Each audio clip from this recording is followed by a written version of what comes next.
სახელითა მამისათა და ძისათა და სულისა წმინდისათა. ჩვენ ხშირად ვსაუბრობთ თუ როგორი უნდა იყოს ჩვენი დამოკიდებულება ღმერთთან და რა არის მთავარი ამ ურთიერთობაში. ვახსენებთ პიროვნულ ურთიერთობას, სიმდაბლით ურთიერთობას, სიმდაბლე როგორც გასაღები შეიძლება ასე ითქვას სულიერი ცხოვრებისა და გვირგვინი სულიერი ცხოვრებისა, ღმერთთან ურთიერთობისა სიყვარული, რომელიც არის ღვთაებრივი თვისება, შესაბამისად განუმარტებელი, იგი ბოლომდე არ განიმარტება, არ დაიყვანება გრძნობამდე, ემოციამდე, საკუთარი თავის სიამოვნებამდე, არამედ კიდევ ვიმეორებ, ეს არის ღვთაებრივი თვისება, ღმერთის არსებობის უმნიშვნელოვანესი ასპექტი, ანუ სიყვარული, რასაც ქვია, საღვთო თვისება, რომლითაც ღმერთი არსებობს, ისე როგორც თავისუფლება, პიროვნულობა, გონიერება, მოაზროვნეობა, შემოქმედებითობა, მაგრამ აი სიყვარული გამორჩეულია და თითქოს შეიძლება ასე ვთქვათ, სიყვარული ყველა ამ თვისებას თავის თავში მოიცავს და ატარებს. და როცა ჩვენ ვსაუბრობთ, რომ უნდა ცოდვებისგან გავთავისუფლდეთ, აქ ყოველთვის არის გასათვალისწინებელი სწორედ ის, რომ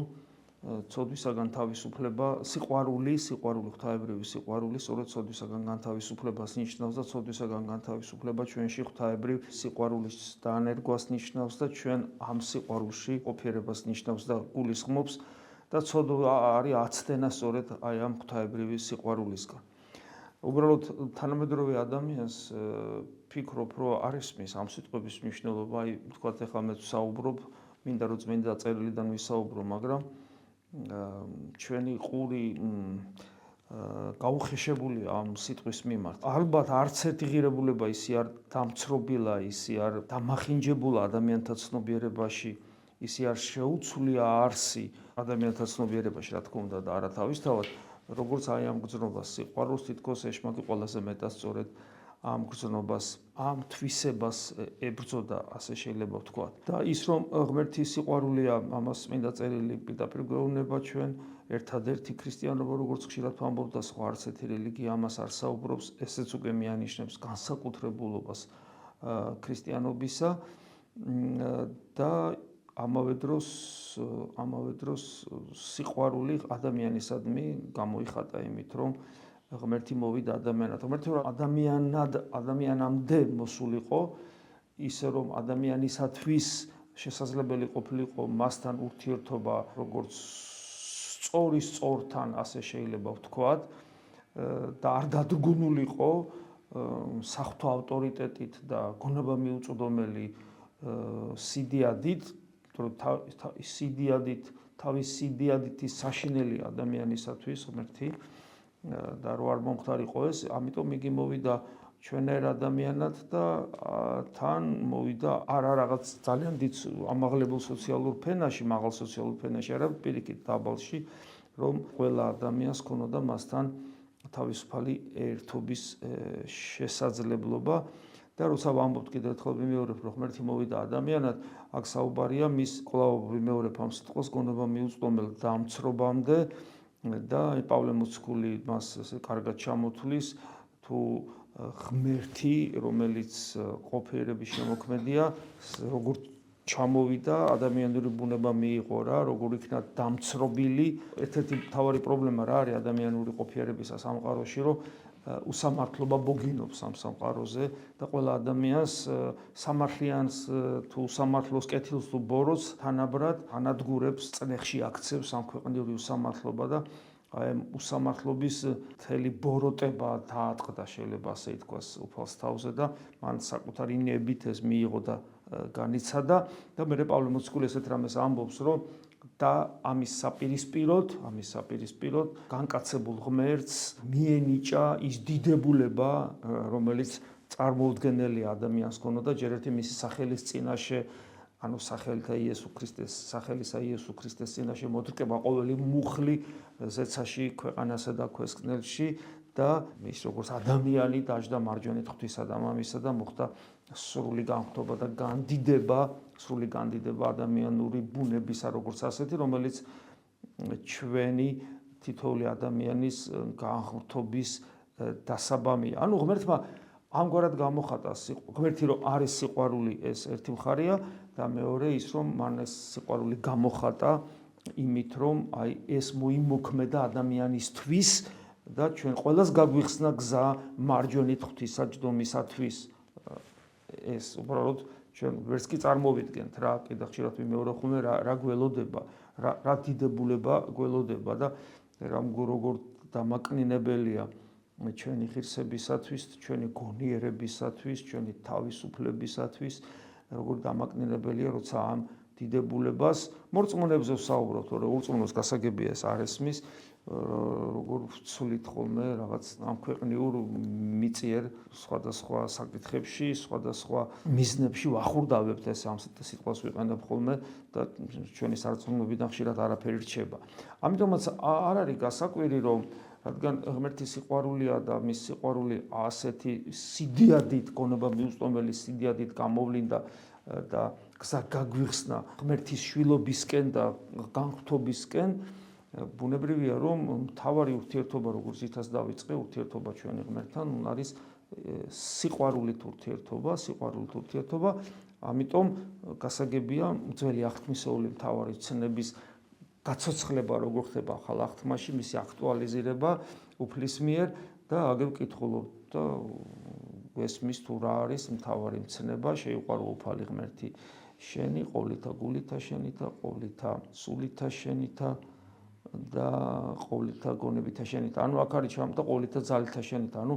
თითოეული ჩვენგანი ადამიანის ბუნების ყოველი გამოვლინება, ყოველი ძალა ადამიანური ბუნების, ადამიანური არსისა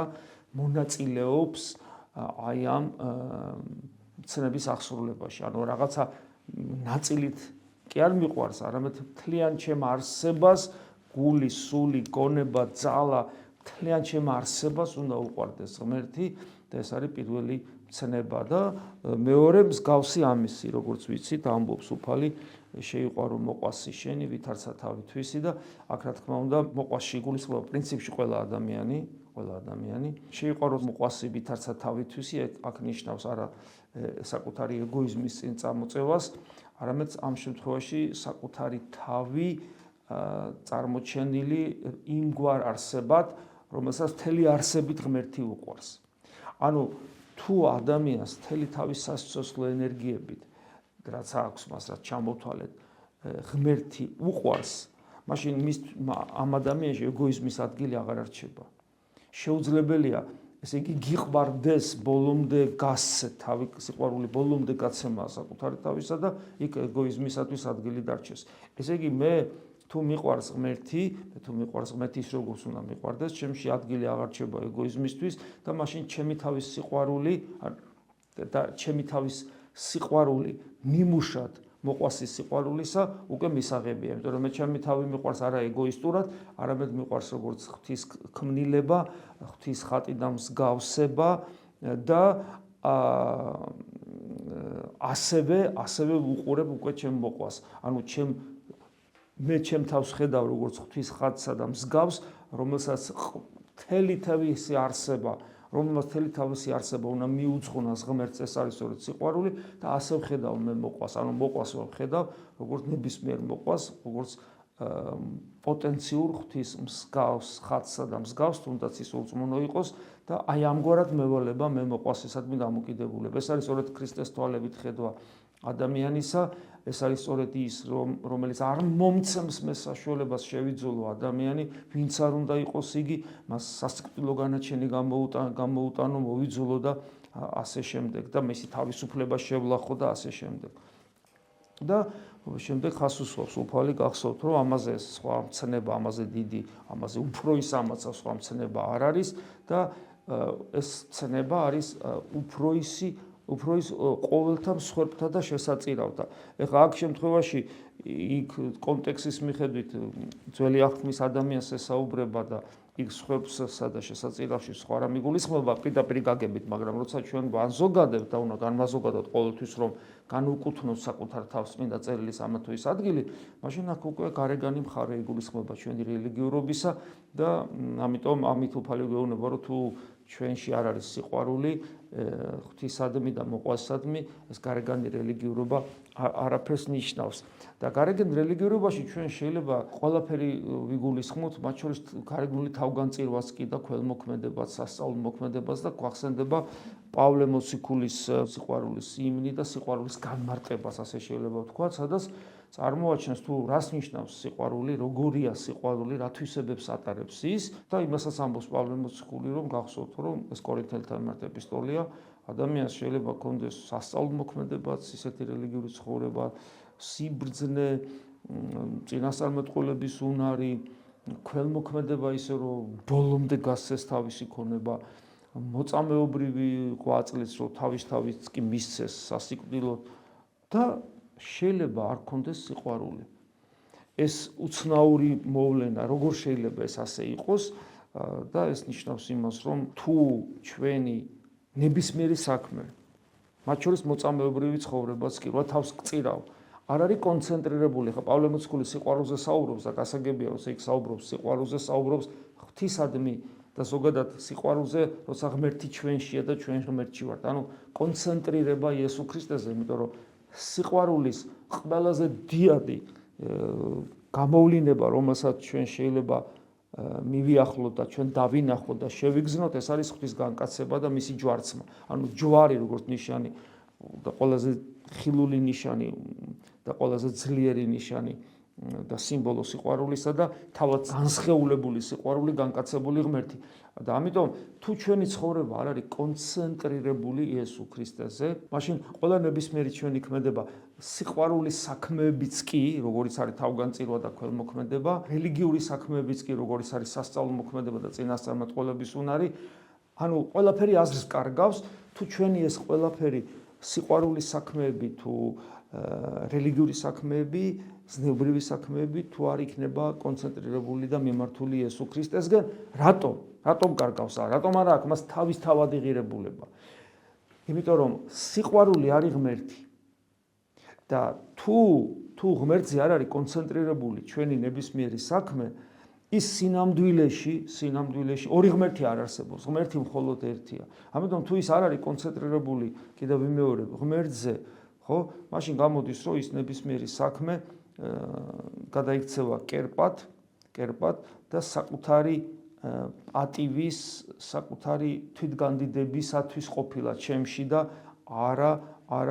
და თავისთავად ეს ბუტაფორია, ანუ არსი არ გააჩნია. მას არ გააჩნია მარადიული ყოფიერება, იმიტომ რომ ის ღმერთს მოწყვეტილია, ღმერთთან კავშირში არ არის. ადამიანი ისეთი უცნაური არსებაა, რომ მან დიახ პატივმოყვარეობის გამო შეიძლება თავის კი გაწიროს და ამით რაღაცნაირად თავისი ეგოისტური თვალსაზრისით ღირებულებას ხაზი გაუსვას, რომ აი ის თავსასაც კი წირავს. ასეთი მაგალითები ეკლესიის ისტორიაში, იუდას მაგალითი ყველაზე კლასიკური, ერთ-ერთი კლასიკური მაგალითი. მისი ღირსებისათვის იმდენად შემლახველი აღმოჩნდა, ისაც გააკეთა, რომ მას ესე ფიზიკური სიკვდილი ერჩივნა, ვიდრე აი ეს ღირსება შელახული ყოფილიყო და ამიტომ მისთვის ღირსება, ადამიანური ღირსება აღმოჩნდა უმაღლესი ღირებულება ვიდრე ქრისტე. და ამიტომ ეს უმაღლესი ღირებულება შელახული აღმოჩნდა, მის ზემოთ აღარაფერი აღარ არის და იგი თავს იკლავს. და თავის სიკვდილის საშნელი ფორმა, რასაც თავის ჩამოხრჩობა ქვია, როგორც ვიცით წმინდა წერილში. მოკლედ, აი ეს სიყვარული, როგორც საიდუმლოება, რომელიც ყველაზე მეტად ვლინდება ღვთის განკაცებაში და მის ჯვარცმაში, ეს არის მთავარი ის, რაც განაცხადა ღმერთმა. ანუ როცა ჩვენ ვამბობთ, რომ რა უნდა ღმერთს, რომელიც წმინდა წერილში არის ვერბალურად განცხადებული და რა არის ღვთისნება, როცა ჩვენ გვინდა რომ მისი ნება რეალიზდეს ჩვენში და ლოცვაშიც ვითხოვთ ამას, ამბავ ჩვენოში თუნდაც, აი ეს ღვთისნება შეიძლება ასე ითქვას, არის ყველაზე მეტად გამოვლენილი ღმერთის სიყვარულში და ამიტომაც ნახეთ როგორ ამბობთ ებრაელთა მიმართ ეპისტოლეში, რომ ღვთის ამ ნებით, რომელიც ვლინდება ქრისტეს თავგანწირვით, და ქრისტეს თავგანწირვა არის სიყვარული ზუსტად, სწორედ აი ამ ნებით ვართ განწმენდილი. ანუ ჩვენ ვიწმინდებით, ჩვენ ხშირად გვითხავს, რა არის სიწმინდე? სიწმინდე არის, როცა ადამიანი ღვთისნებით ცხოვრობს. ეგ არის სიწმინდა. თუ ჩვენი გული ღვთისნებით ცხოვრობს, თუ ჩვენი ყოფიერებს ღვთისნებით და თუ ჩვენი ცხოვრება თანხმდრაშია ღვთისნებასთან, ჩვენ წმინდანი ვართ. თუ ჩვენ ღვთისნებას გვერდს გადაუხვევთ, მაშინ ჩვენ ვუწმინდურდებით. და ნებით, რომელიც ჩვენ ვიწმინდებით, ანუ საღვთო ნებით, რომელთა ჩვენ ვიწმინდებით, ეს ნება ყველაზე მეტად თავს ავლენს ღვთის განკაცებაში, ანუ ღმერთში, როგორც სიყვარულში. ანუ ღმერთი არის სიყვარული, რომელიც ყველაზე მეტად გამოვლინდა მისი განკაცებით და ჯვარცმით და ამიტომ ქრისტეს ჩვენთვის გაღებულ მსხვერპლში არის ყველაზე მეტად გამოვლენილი ღვთისნება და აი ამ ნებით პავლე მოციქული კიდევ ერთხელ ვიმეორებ, ეს ებრაელთა ეპისტოლია მეათთავი, სწორედ აი ამ ნებით ვართ განწმენდილი იესო ქრისტეს სხეულის ერთ გზის შეწირვით, აი რომ მას შეწირა, საკუთარი თავის გაწირვით გამოხატა ყველაზე დიდი სიყვარული ჩვენს მიმართ და მე აგძელებს, რატო შეიწირა, თავისთავი რატო შეწირა ჩვენი ცოდვებისთვის, ჩვენ აღარ მოგვეკითხება ცოდვები, აქ მოკითხვაში ზოგ გულისხმობს, ესე იგი ცოდვა თუ არ მომეკითხება, აღარც უნდა განსასწრელი მქონდეს, აღარც უნდა ავად გავხდი, აღარც უნდა დავბერდე, აღარც უნდა მოვკვდე. აი ეს არ იგულისხმება. ცოდვა არ მომეკითხება ნიშნავს ცოდვა არ მომეკითხება მარადიულ პერსპექტივაში. არ მომეკითხება ცოდვა მარადიულ პერსპექტივაში. საშნელი ცოდვები ჩვენი მიერ ჩადენილი უღმრთობისა დაცემული ბუნებიდან გამომდინარე და პიროვნული არჩევანიდან გამომდინარე, ჩვენი ეგოიზმი, ჩვენი პატივმოყვარეობა, ჩვენი სიამაყე, ჩვენი ქვენაგზნობები, ჩვენი უსიყვარულობა, ჩვენი მრისხანება, რასაც ჩვენ ვატარებთ მუდამ და არ თავისუფლდებით, ამის გამო ჩვენ პასუხს არ ვაგებთ. იმიტომ რომ ეს ისეთი მდგომარეობებია, რომელიც მდგომარეობაც ადამიანს არ აძლევს შესაძლებლობას სასუფეველი დაემკვიდროს. ფაქტია, აი წივარ-წირვაზე დგავართ, ლოცვაზე დგავართ ვეზიარებით, როგორ გვიჭირს, რომ კონცენტრირებული ვიყოთ ქრისტეზე და სინანულით, სიმდაბლით გული გავხსნათ უფლის მიმართ, რომ ღვთის მადლით ვიხაროთ, ხო? გვინდა ეს რაღაც პატარა გამოცდილება გვაქვს, მაგრამ სულ ასე ვიყოთ არ გამოგვდის, იმიტომ რომ უნარონი ვართ. ანუ ჩვენ არ შეგვიძლია მარადიულად ვიცოცხლოთ ღმერთში, ანუ ჩვენ მხოლოდ და მხოლოდ ჯოჯოხეთის კანდიდატურები ვართ, იმის გამო რომ ასეთები ვართ. ეს ჩვენი მდგომარეობაა და ეს მდგომარეობა კიდე პლუს ხანდახან ვლინდება და ხშირად ვლინდება ადამიანებთან ურთიერთობაში, რომელიც უკვე დანარშაულშიც გადადის, რომელიც აღსარების თემა ხდება ხოლმე. ანუ ჩვენ ვიღუპებით და ჩვენ ჯოჯოხეთის კანდიდატები ვართ, უკვე ვართ კიდევა ჯოჯოხეთში ამის გამო. მაგრამ კიდე ერთხელ ვიმეორებ, იმის გამო,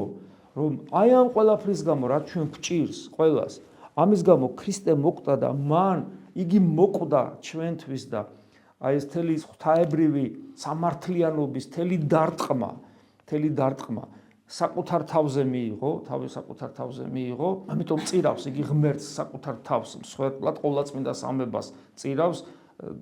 ზე განკაცებული ღმერთი ადამიანურ ბუნებას იმ საშნელი ტკივილით და იმ უბედურებით, რომელიც ყველა ადამიანის საერთო ტკივილის განცდა. ქვია ამის გამო ის რასაც ჩვენ ვხედავთ ჩვენში რომ ჯოჯოხეთში ვართ და სიკვდილისაკენ მიდრეკილნი ქრისტეს ამ მსხვერპლის გამო ჩვენ გადავრჩებით და ჩვენ არ მოვკვდებით, ანუ მარადილ სიკვდილს გულისხმობ და ჯოჯოხეთის მაგივრად გაუმართლდებით და სამოთხეში აღმოჩნდებით. აი ამას ნიშნავს, რომ იგი მსხვერპლს წირავს ჩვენი ცოდვებისთვის, დაждდა მარჯვენით მამისა და გვეუბნება, სადაც მე ვზივარ მარჯვენით მამისა, მე რო თქვენ ჩემთან ერთად იყოთ და დაждდეთ მარჯვენით ჩემს. ამისათვის არის საჭირო გული გაუხსნათ მას ქრისტეს, მივენდოთ და სინანულით ვიცხოვროთ, გვაწუხებდეს ჩვენი ეს მდგომარეობა, რაც გვაქვს, ვიყოთ მადლიერნი, რომ მიუხედავად ამ მდგომარეობისა, იგი გვამართლებს და მოთმინებით გავლიოთ ეს წუთი სოფელი, სიმდაბლით გავლიოთ ეს წუთი სოფელი და გქონდეს იმედი, რომ გარდაცვალების მერე ჩვენი ყველაფერი ცოდვები წარიხოცება. და მუდმივად ჩვენი ხედვა საკუთარი ცოდვებისა გვჭირდება იმიტომ, რომ არ გქონდეს ეს ცოდვების ხედვა და რომ არ გქონდეს ეს წნეხი მუდამ საკუთარი დაცემული ბუნებისა, მაშინ ჩვენ ვერ გვექნება, ვერ მივხვდებით რა გააკეთა ღმერთმა ჩვენთვის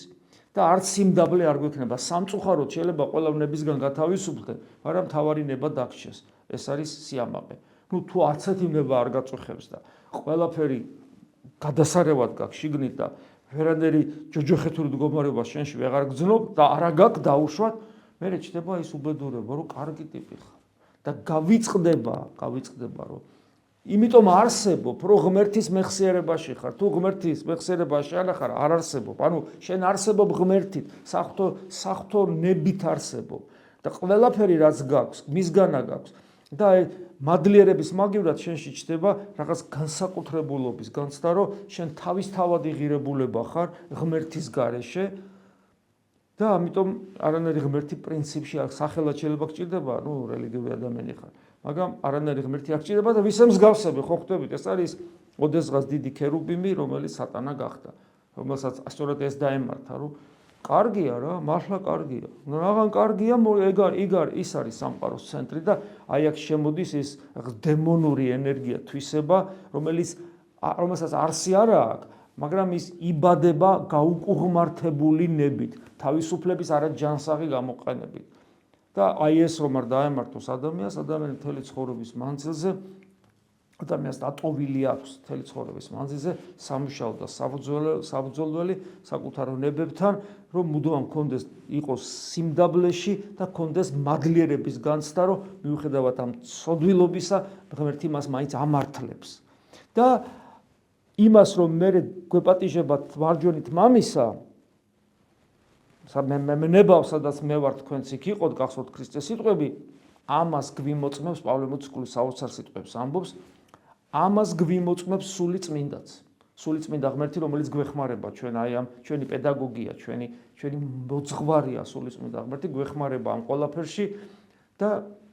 აი მიუხედავად იმისა, რასაც ჩვენ საუბრობდით, თითოეულ ჩვენგანის გულში კი აფობს მუდამ იმედიც, სიხარულიც, მხიარულებაც, რომ ესე იგი ჩვენ შინაგანაც გრძნობთ, რომ არც ისე ცუდად არის ჩვენი საქმე, მხოლოდ ღმერთის ჩვენ და მის სიყვარულის გამო. და აი ამ მოწმობას სულიწმინდა ღმერთი გვიკეთებს მუდამ, რომ არ დავიდგუნოთ და იგი გვეხმარება, რომ ნელ-ნელა მადლის წილ გვემატებოდეს და დიდებად წარმატებოდეთ ქრისტეს მსგავსებისკენ. აი ამაში გვეხმარება სულიწმინდა ღმერთი და გვიმოწმებს. რომ ყველაფერი რაც წერია წმინდა წერილში, თუნდაც ის რომ გვეუბნება რომ თქვენ დაждებით ჩემს მარჯვნივ, აი ეს წმენა რომ გამტკიცდეს და გამყარდეს, ამას ჭირდება არა ინტელექტუალური აპარატი, ამით რას მიხვდება, არამედ რეალური მოწმობა, და ეს რეალური მოწმობა არის მადლისმიერი მოწმობა, რომელსაც სულიწმინდა გვაძლევს. შემდეგ ამასთან დაკავშირებით რომ სულიწმინდა გვიმოწმებს, იხსენებს ძველ აღთქმას პავლე მოციქული და ამბობს, რადგანაც ნათქვამია, ეს არის აღთქმა, რომელსაც აღუთქვა მათ იმ დღეთა შემდეგ ამბობს უფალი, მოვა ღმერთი ამ დღების მერე, ჩავდებ ჩემ რჯულს მათ გულებში და მათ გონებში გონებაში ჩავწერ. ანუ ჩვენ როგორც ხშირად ვიტყობს, შინაგანად გვაქვს დასტური საღვთო დოგმატების, ანუ ღვთის გამოცხადებითი ჭეშმარიტების ნამდვილობისა და მათ ჭეშმარიტებაში ეჭვი არ გვეპარება, იმიტომ რომ დასტური ჩვენ შიგნით გვაქვს, იმიტომ რომ ჩვენს გულშიც იგივე წერია, ჩავდებ ჩემს რჯულს მათ გულებში და მათ გონებაში ჩავწერ და აი აქ რაც წეგან გითხარით, იმედი რომ ცოცხლობს ჩვენში მუდამ და ეს იმედი რომ თავად ქრისტეა, დიდება შენ და ქრისტე ღმერთო სასოებაო, ანუ იმედო ჩვენო დიდება შენ და აი აქ ამბობს პავლე მოციქული, ესე იგი ჯულს ხო გვიწერს გულში და აღარ გავიხსენებ მათ ცოდვებს და უსჯულოებას. ამიტომ მიუხედავად ჩვენი აშკარა ცოდვილობისა, ჩვენ ხანდახან ისე გვიხარიათ, თითქოს ცოდვები არ აქვს. რატომ? იმიტომ რომ ამით უფალი წინა გემოსხილვას გვაძლევს. წინსწრებით მიგვანიშნებს იმაზე, რომ ის წამის ყოფაში წაშლის ამ ყველაფერს და ჩვენ გავთავისუფლდებით ჩვენი აი სინდისის ქეჯნისგან და აი ამ წნეხისაგან, ცოდვილი ბუნებისა, იმიტომ პერიოდულად ეს განწყობა ახლაც მოდის ხოლმე ჩვენში და ამიტომ ამას ნიშნავს ეს სიტყვები, აღარ გავიხსენებ მათ ცოდვებს და უსჯულოებას. აი ეს არის. ამიტომ ჩვენ ერთის მხრივ იმედიანად უნდა ვიყოთ, თავისთავად ცხადია, მეორეს მხრივ არ დაგვავიწყდეს ღმერთმა რა მოიმოქმედა ჩვენთვის, ვიყოთ მადლიერნი ამ ყველაფრისათვის და ვიყოთ კონცენტრირებული იესო ქრისტეზე, რომელიც არის ყველაზე უმწვერვალესი გამოხატვა და გამოვლინება ღვთის ღმერთისა როგორც სიყვარულისა და ჩვენს მადლიერებით ახსილნი ვცდილობდეთ რომ შევიყვაროთ უფალი ჩვენი იესო ქრისტე